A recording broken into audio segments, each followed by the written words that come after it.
ஒரு நாள் எங்கள் ஷெல்டருக்கு வெளியில் ஒரு இளைஞர் அங்கே இருக்க நாய்களுக்கு பிஸ்கெட் போட்டுருந்தார். அவர்கிட்ட போய் நன்றி தெரிவிச்சு எங்கேயாவது வரீங்கன்னு கேட்டேன். 8 கிலோமீட்டர் தூரத்தில் இருக்க வாண்டப்பேட்டிலேருந்து வரேன்னு சொன்னார். ஏன் அவ்வளோ தூரத்தில் இங்கே வந்து பிஸ்கெட் போகிறீங்கன்னு கேட்கும்போது ஒரு நாயை காட்டி இந்த நாயோட அன்பில் மயங்கி அப்போ பிஸ்கெட் போட ஆரம்பிச்சது தான் இப்போ எல்லா நாய்க்கும் போட்டுக்கிட்டு இருக்கேன் அப்படின்னு சொன்னார்.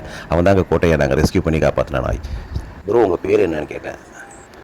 சல்மான் அப்படின்னு சொன்னாருங்க. ஆமாங்க, அவர் ஒரு முஸ்லீம் இளைஞர். நான் ஏன் மதத்தை குறிப்பிடுறேன் அப்படின்னா, பொதுவாகவே முஸ்லீம்களுக்கு நாய் பிடிக்காது அப்படின்னு பரவலான ஒரு சில கருத்துக்கள் சொல்லப்படுதுங்க. எங்கள் வாலண்டியர்ஸ் பல பேர் முஸ்லீம் இருக்காங்க. மிக மதத்தை காட்டிலும் முஸ்லீம் மதத்தில் தாங்க கருணைக்கு முக்கியத்துவம் கொடுத்துருக்காங்க. அதுக்காக ஒரு பண்டிகையை அவங்க கொண்டாடுறாங்க.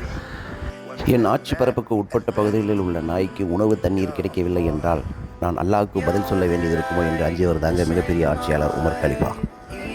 உணவுக்காக பிற உயிர்களை கொள்வது கூடுமானவரை எல்லா மதத்திலுமே உண்டு. ஆனால் முஸ்லீம் மதத்தில் மட்டும்தான் ஹலால் ஒரு முறையை கடைபிடிக்கிறாங்க. ஹலால்னா என்ன அப்படின்ட்டு இந்த கமெண்ட்டில் சொல்லுங்கள். எல்லா முஸ்லீம் நண்பர்களும் அந்த ஹலால் முறையை சரியாக புரிஞ்சு கடைபிடிக்கிறார்களா என்பதையும் இந்த கமெண்ட்டில் சொல்லுங்கள். நன்றி.